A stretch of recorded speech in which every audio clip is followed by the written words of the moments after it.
I'm Carl Decker with the Giant Factory Off-Road Team. About 10, 11 years now. Started in 2003. Let's see, we've had 3 riders and 1 staff. I don't know. Because we want to have good downhillers probably, and that's where a lot of them come from. And we want to have a fun atmosphere on the team. Josh, hands down, to me. Josh and I get along famously.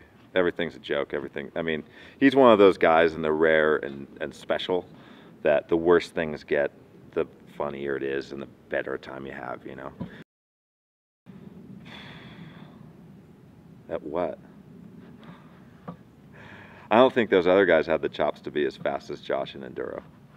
If they were going to race enduro. Josh is a weird case. He used to ride motorcycles and stuff, but like he didn't ride a downhill bike until last year. You know, he's this guy that like is damn capable on a 4-inch bike. He's like, oh, I wonder what a 6-inch bike could do. Oh, I wonder what an 8-inch bike. You know, he just doesn't know because he's so fresh and green. Those other guys were fast, and they were certainly better downhillers because they had the experience. But Josh, I think, Josh is super powerful. Like his snap and his power, like his 30-second power would blow either of those guys away, like without question. He is unbelievably powerful.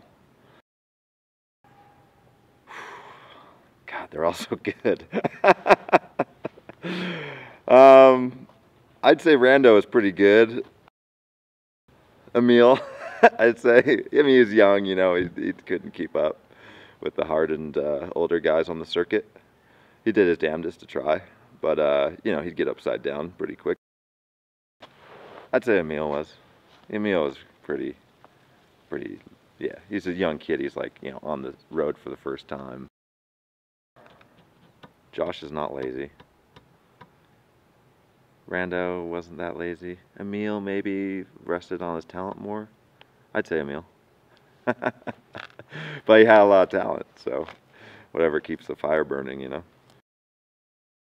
The downhill guys probably did, but Josh is huge and strong, and his ability to dominate bike parts is like nothing I've seen.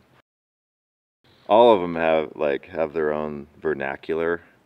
Like the Aussie language barrier is hilarious.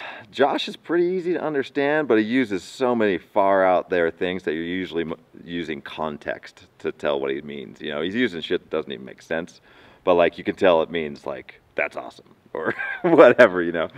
He speaks in parables. It's bizarre how he talks. And I don't know if that's like the way it is where he lives or it's just him. But, you know, Aussie guys, all of them almost need a translator just to order a soda at the bar or whatever. Josh is definitely not much of a crier. Emil didn't seem too bothered. Yeah, Rando's probably the most in touch with his feminine side.